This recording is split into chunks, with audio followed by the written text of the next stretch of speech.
बिस्मिल्लाहिर्रहमानिर्रहीम। अब हम जिस क्वेश्चन को सॉल्व करने जा रहे हैं उसके लिए सब्स्टिट्यूशन जो है वो आपने पिक करनी है इस वाले एक्सप्रेशन को देखते हुए कि इस वक्त एक्सप्रेशन हमारे पास है A square plus X square square root. अगर इस किस्म का एक्सप्रेशन आएगा तो हमारी सब्स्टिट्यूशन होगी x is equal to a tangent theta.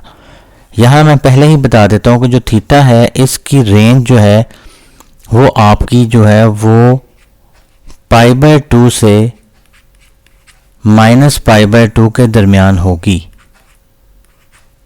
हाँ जी, π/2 से -π/2 के इसके दरमियान होगी, क्योंकि ये बेसिकली इन्वर्स जो ये फंक्शन आपने सेलेक्ट किया हुआ है x is equal to a tangent theta, तो इसी फंक्शन का इन्वर्स फंक्शन जो होगा इन्वर्स जो होगा इसका टेंजेंट थीटा, उसके मुताबिक उसकी जो है ये रेंज फिक्स की जाएगी। तो अब ये जो थीटा है उसकी रेंज इसके मुताबिक है -π/2 से लेके π/2 तक। एग्जाम्पल इसकी ये है कि आपके पास ये क्वेश्चन आ जाता है dx 4 + x²। अब अगर देखें तो ये एक्सप्रेशन इस एक्सप्रेशन से मिलता जुलता है, लिहाजा आप इसको जब स्टार्ट करेंगे सॉल्यूशन तो हम इसकी सब्स्टिट्यूशन रखेंगे x is equal to 2 tangent theta. 2 क्यों? क्योंकि 4 यहाँ पे a स्क्वायर है तो उसका स्क्वायर रूट जो है वो 2 होगा, तो a बेसिकली यहाँ पे 2 होगा। अब एक सवाल ये भी पैदा होता है कि सब्स्टिट्यूशन ट्रिग्नोमेट्रिक फंक्शंस की क्यों ले रहे हैं, इसका मकसद क्या है? मकसद सिर्फ और सिर्फ ये है कि जो रेडिकल साइन आपको नज़र आ रहा है ये स्क्वायर रूट, इसको रेडिकल साइन कहा जाता है। तो ये जो रेडिकल साइन आपको नज़र आ रहा है एक्चुअली हम इसको रिमूव करना चाहते हैं, और ज़रूरी नहीं है स्क्वायर रूट हो, वो कोई भी पावर जो आपके पास रैशनल पावर इस तरह से आ जाए 3/2 5/2, कोई भी आपके पास इस तरह का रेडिकल साइन जब नज़र आए तो उसको रिमूव करने के लिए हम ये ट्रिग्नोमेट्रिक सब्स्टिट्यूशन करते हैं ताकि हमारा इंटीग्रल जो है वो आसानी से सॉल्व हो सके।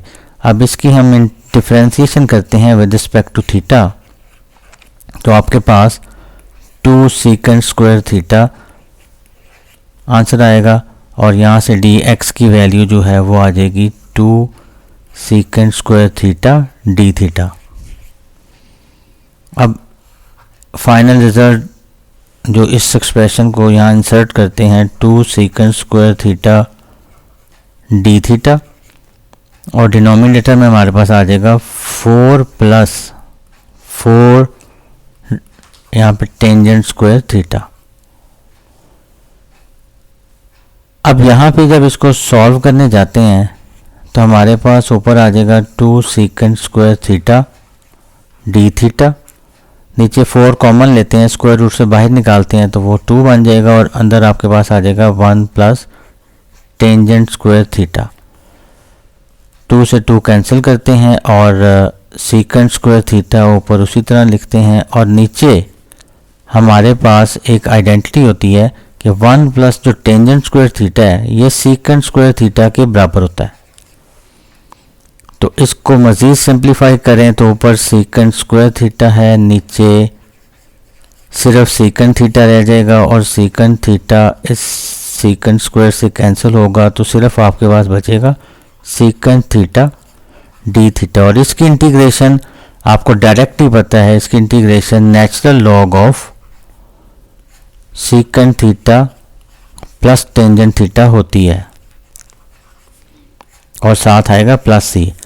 अब उसी तरह इसकी भी यहाँ पे सेकंड थीटा की और यहाँ पे टेंजेंट थीटा की सब्स्टिट्यूशन करनी पड़ेगी, तो हम अगेन ट्रायंगल वाला मेथड यूज़ करते हैं कि ट्रायंगल की मदद से हम इनकी वैल्यूज़ को जनरेट करते हैं।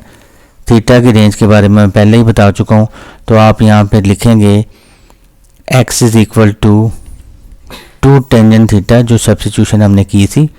यहाँ से आप जो है वैल्यू निकालेंगे टेंजेंट थीटा की, जो कि आ जाएगी x/2, और यहाँ पे आप ट्रायंगल बना के जो टेंजेंट थीटा होता है वो परपेंडिकुलर ओवर बेस होता है, तो परपेंडिकुलर x है, बेस 2 है, तो हाइपोटेन्यूज जो है वो पाइथागोरस थ्योरम की मदद से निकल आएगा 4 + x²। ये आपके पास एंगल थीटा हो गया। अब यहाँ से आपने एक तो सेकंड थीटा की वैल्यू चाहिए और एक टेंजेंट की चाहिए, तो इसकी तो वैल्यू पहले मौजूद है टेंजेंट की, तो सीकेंट की वैल्यू के लिए हम पहले कॉस की वैल्यू ट्राइंगल से जनरेट करते हैं। तो कॉस थीटा जो है वो हमारे पास, इसकी वैल्यू तो आपको पहले ही पता है, यहाँ पे टेंजेंट थीटा की वैल्यू है x/2, और उसके बाद हमें सीकेंट की वैल्यू के लिए हमें कॉस की वैल्यू निकालनी है। तो कॉस बेसिकली होगा बेस ओवर हाइपोटेन्यूज, तो कॉस की वैल्यू आ जाएगी 2/4 + x², और यहाँ से आप सीकेंट की वैल्यू जनरेट कर सकते हैं। तो सीकेंट थीटा जो है उसकी वैल्यू बेसिकली आ जाएगी 4 + x² डिवाइडेड बाय 2।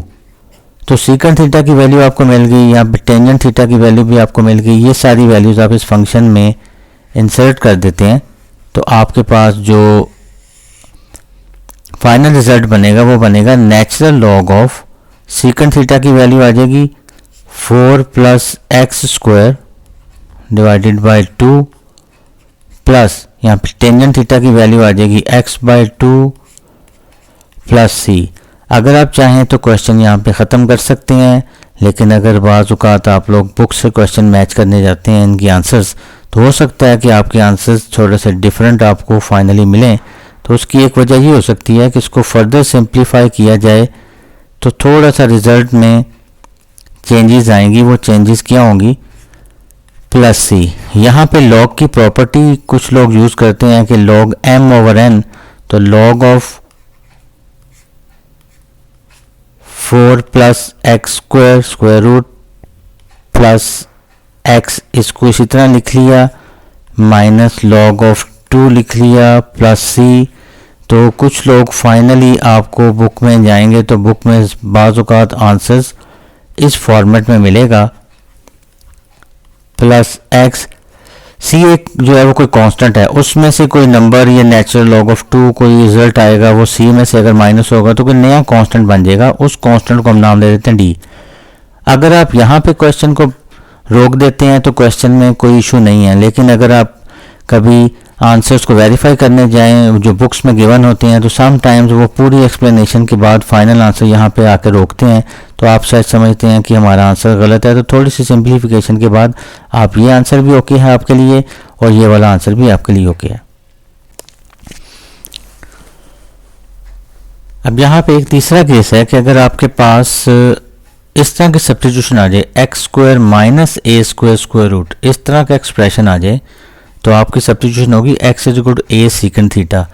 यहाँ पे भी मैं बताता चलूँ कि जो थीटा की रेंज होगी बेसिकली ये सीकेंट इनवर्स थीटा के हवाले से जो है ये रेंज को डिस्कस किया जा रहा है। तो ये 0 से लेके π/2 तक, π/2 इंक्लूड नहीं होगा, 0 इंक्लूड होगा, और आगे जो है वो 3π/2 और पाई के दरमियान रहेगी, 3π/2 पे इक्वालिटी नहीं होगी। तो ये इनवर्स सीकेंट थीटा की रेंज के मुताबिक बात की जा रही है, ये थीटा के ऊपर ये कंडीशन होगी। अब अगर हम इसके क्वेश्चंस को सॉल्व करने जाएं तो हमारे पास जो क्वेश्चन की फॉर्मेट है वो x² - 9 है। इसका मतलब है यहाँ पे जो सब्स्टिट्यूशन हो सकती है वो x3 सीकेंट थीटा लिख सकते हैं। अब आप फैमिलियर हो चुके हैं कि हमने इसका डेरिवेटिव लेना है विद रिस्पेक्ट टू थीटा, तो आपके पास सीकेंट थीटा की डिफरेंशिएशन सीकेंट इंटू टेंजेंट होती है।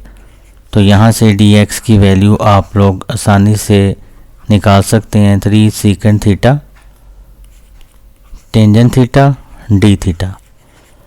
ये वैल्यूज़ अगर ऊपर एक्सप्रेशन में इंसर्ट की जाएं तो x² - 9, तो x² की जगह पे आ जाएगा 9 secant square theta -9 dot dx की वैल्यू आ जाएगी 3 सीकेंट थीटा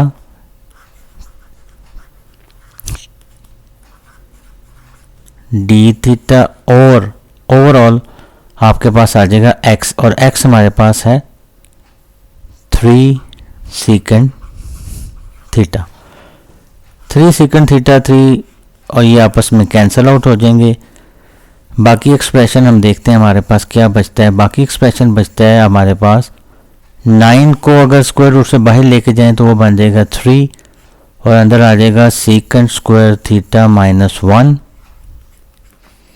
और बाहर हमारे पास रह जाएगा खाली टेंजेंट थीटा, और डी थीटा, और नीचे से आपके पास एक्सप्रेशन में कुछ भी नहीं बचेगा, इसका मतलब है नीचे रह गया 1। अब आप देखें कि सीकेंट स्क्वायर थीटा माइनस 1 ये होता है बराबर, इसके बराबर हो जाएगा आपका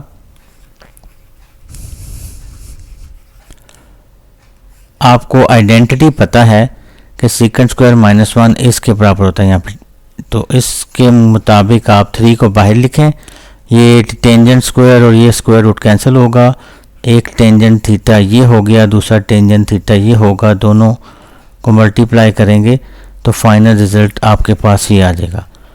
अब इसको इंटीग्रेट करना है तो टेंजेंट स्क्वायर की डायरेक्ट इंटीग्रेशन तो नहीं होती, तो हम यहाँ पे आइडेंटिटी को यूज़ कर लेते हैं। तो यहाँ पे आइडेंटिटी क्या होगी, इसकी जगह पे हम लिख देंगे secant square theta minus 1 D theta.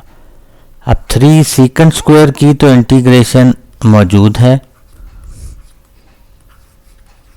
और 1 की भी इंटीग्रेशन मौजूद है, लिहाजा इसका रिजल्ट बनेगा 3, यहाँ पे टेंजेंट थीटा आ जाएगा और यहाँ पे 3 थीटा प्लस सी।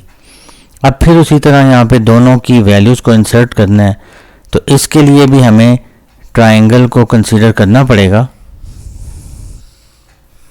तो ट्रायंगल को अगर कंसीडर किया जाए तो हमारे पास जो सिस्टम यहाँ पे जनरेट होगा कि हमें जो वैल्यूज़ गिवन है और सीकेंट थीटा की वैल्यू गिवन है, तो सीकेंट थीटा से यहाँ पे कॉस थीटा जनरेट हो सकता है। तो अगर ये देखा जाए कि सीकेंट थीटा हमें गिवन है x/3, तो यहाँ से कॉस थीटा हमारे पास आ सकता है 3/x। इसका मतलब है कि कॉस थीटा किसके बराबर होता है, बेस ओवर हाइपोटेन्यूज के, इसका मतलब है बेस 3 है, हाइपोटेन्यूज हमारे पास x है, तो इसकी मदद से परपेंडिकुलर हम पाइथागोरस थ्योरम लगाएं तो परपेंडिकुलर निकल सकता है, जो कि हमारे पास आएगा x² माइनस 9। यहाँ से अगर आप लोग देखें कि टेंजेंट थीटा की वैल्यू आपने जनरेट करनी है, तो वो फिर टेंजेंट थीटा यहाँ से जनरेट हो जाएगा परपेंडिकुलर ओवर बेस, तो जो आ जाएगा x² माइनस 9/3। और अगर थीटा की वैल्यू आपने देखनी है तो अब आप इधर से जो ओरिजिनल सब्स्टिट्यूशन थी ये x = 3 सीकेंट थीटा, यहाँ से आप सीकेंट थीटा, यहाँ से थीटा की वैल्यू जनरेट करेंगे तो थीटा की वैल्यू जनरेट हो जाएगी सीकेंट इनवर्स x/3। ये दोनों वैल्यूज़ आप इस फाइनल आंसर में इंसर्ट कर देंगे तो हमारे पास रिजल्ट बनेगा 3x² minus 9 divided by 3 plus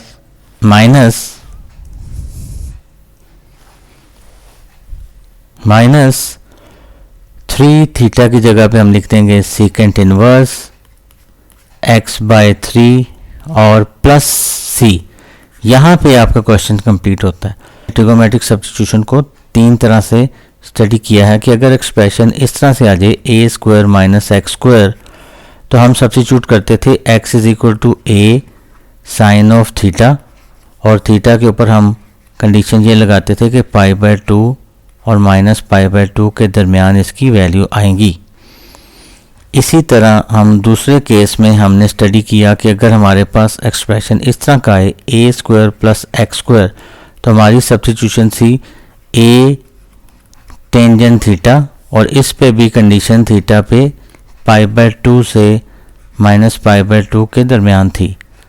और तीसरा एक्सप्रेशन हमने स्टडी किया कि अगर आपके पास x² माइनस a² आए तो हमारी सब्स्टिट्यूशन होगी a सीकेंट ऑफ थीटा, और इसमें हमारे पास थीटा के ऊपर जो कंडीशन आई वो ये आपके पास थीटा की कंडीशंस थी।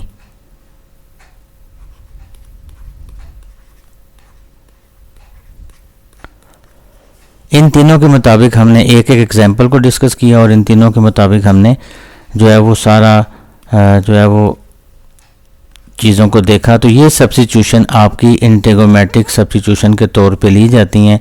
इन्हीं तीनों की मदद से इस तरह के एक्सप्रेशन को हल कर लिया जाता है। मकसद इस ट्रिगोनोमेट्रिक सब्स्टिट्यूशन का क्या है?